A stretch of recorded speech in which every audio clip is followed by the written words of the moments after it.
Hi, I'm Julia Hankins from Wellbeing Adventurers, and I am taking you a tour around all of my things in my business to help me keep organised.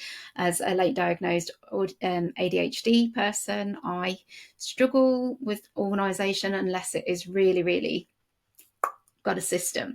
So I'm sharing those systems with you in the hopes that you might find them interesting or helpful or useful, or you could just look at them and think, okay, that's not for me, and that's cool too. So as I teach full-size classes, I often teach groups of 30, sometimes more than 30. I have a large quantity of props. I need quite a lot of them. And so it's really important to me that I group these props together so that I can find them. And also, as somebody who I just live in a terraced house, don't have a massive house. I'm very lucky to have an office, but it's a little box room in my terraced house. I don't have huge amounts of space, so it's really important to me to be able to group my props together and keep them condensed and make the most of the space that I've got. And so today I'm going to be sharing with you some prop organisation and some things that have helped me to organise my props. It's not perfect, but it works. I know what I have and I know where to find it. So first top thing that I use that I find really useful is mesh bags. Mesh bags. I mean, oh my goodness. Here is a mesh bag. This one is actually a laundry bag. So it's one of those ones that you can put delicates inside and you can zip it and you can wash your delicates in the washing machine or trainers or things like that. It's actually got like little babies on it, I think. You can see the pictures. But the thing I love about mesh bags is that they keep things together, but they don't take up much space, and you can see through them, so you can see what it is that you've got. And if you are somebody who forgets easily, then being able to see the things that are inside is a really useful thing. So for me, mesh bags are a win. And so this is my like laundry type mesh bags, and in there I've got some lovely foam balls. Class set of those. And another type of mesh bag that I love to use is actually a bit of an Aldi special. So these mesh bags were from the fruit and veg section in Aldi. I don't know if they still have them there, but I've seen them in other supermarkets too, and I think they're like 50p each or something like that. And they're just a really simple mesh bag with just a little drawstring. So these ones don't have the zip, so not ideal if you've got lots of little things, but if you've got a bigger thing and you just want to group them together, then mesh bags are great. And they're also really good because you can see what you've got and you can just take it right from the box and put it in my bag, and off I go on my merry little way. So mesh bags help to keep things together and help me to see what's inside, and they're very useful. Another thing that I find really useful and that I use in my own organisation is these kind of boxes. So obviously it's IKEA. Obviously it has to be IKEA. So I've got like this tower of, in fact, I might be able to take it up. Oh, I might be able to take this camera off. Let's have a look and see if this works. So oh, you see my setup there. So here is my, as you can see, not very perfect. That's just my very imperfect, but useful. That's fun, wasn't it? So I've got one of those IKEA towers, and inside it's got these lovely boxes. They're actually really deep, really big, and inside I've got lots and lots of these kind of bags. I've got other things too, but yes, those boxes are really useful, and the IKEA things are really useful.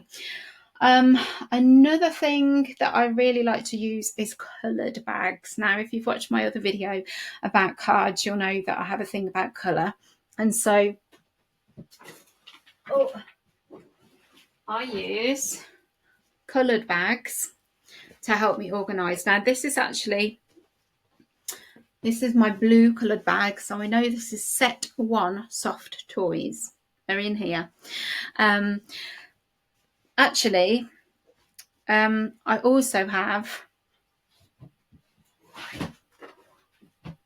these ones too, although these ones aren't full at the moment because I'm doing a bit of a soft toy wash, so only one set of my toys have been washed. So if I'm teaching, then I know that I've got set 4 is in my red bag, set 3 is in my yellow bag, set 2 is in my green bag, and set 1 is in my blue bag. And so these are just really simple drawstring bags that I use as kind of like bags within the session so the children can pick from them. But it's also a really great way of organising my bags and organising my stuff so that I know what soft toys are where. And then when I've delivered my teaching, I put them back in the same bags so that I can just grab and go. And so if you're watching my other video yesterday, I will, for example, say, okay, today I'm teaching set 2, so I would need my set 2 cards, which is green, and I need my set 2 bag, which is green. I'm good to go. And I could literally, if somebody messaged me and said, Julia, can you teach a reception class?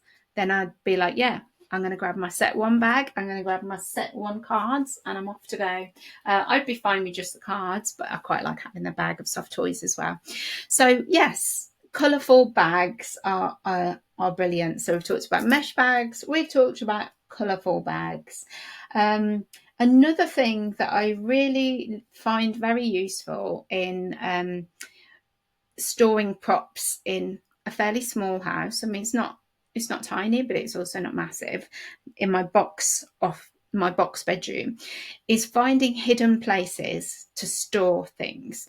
So I'm just going to take my camera off again. Actually, I was going to do a really funky thing with like a slideshow or something, but I can't be bothered. So on the top of my, there you go, you can see that's on the top of my tower, and that one there,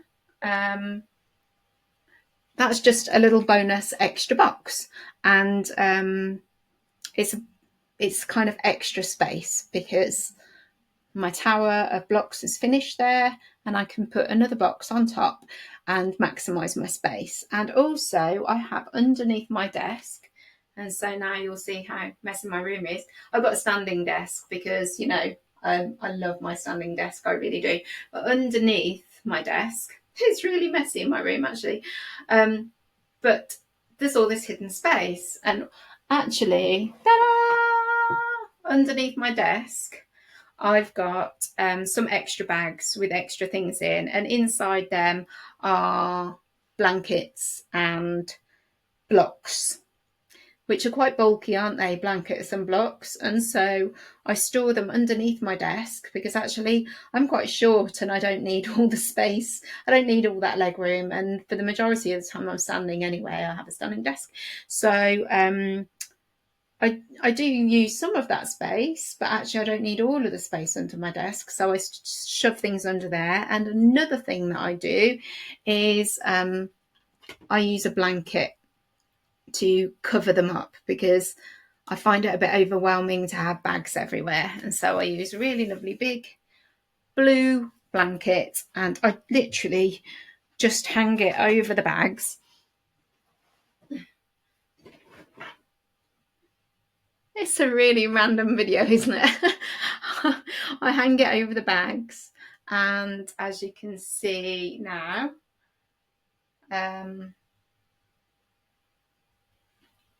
it still looks messy, but it looks less chaotic because it's only the blue from the bags. So using hidden space and covering things up with blankets. So yeah, those are my kind of tips really with what works for me in terms of props. Keeping things in different sorts of bags, mesh bags so I can see through them, coloured bags that symbolise different things, and maximising space above things and underneath things, and covering up anything so that it doesn't feel so stressful. Those are my top tips for organising my props, what works for me. I would love to see how you organise your props. I genuinely am very, very interested. um, I'm not even joking. If you were to take a photograph of how you organise your props and were to share it on this video or in my group, School Yoga Teachers, or even to email me, that would make my day. It would genuinely make my day, quite possibly my week, because I love this kind of stuff. So another thing that I would recommend in terms of props is regularly, so for me that looks like termly, going through and checking to see, is there anything that I'm no longer using? Because sometimes if you're a hoarder like me, you can gather things and then just keep them, and then you've got too many. So going through and getting rid of what no longer works for you. And if you are interested in this and you found it an interesting video, then check out, there's actually a whole playlist about props things, I think, in my YouTube, so check those out. I've definitely got one that talks about top prop tips. I've also got a freebie where I share with you some information about what props I use and how I use them. So you can download that, check that out. I'll link that here. I've also got an online training called Props Like a Pro, which helps you. It basically teaches you how you could use props to support and extend your kids yoga classes, or if there's still time, I don't know whether there will be by the time this video comes out, if you would like to learn in person and have some in-person experiential knowledge, how to use props in your kids' classes, then consider coming along to the Wellbeing Journey. That's an in-person training where I'll be teaching people how to use props, and also the Wellbeing Kit, which is the lovely resource bag that you get. Yeah, so check it out. And thanks for watching. Next week, I will be talking all about my mats.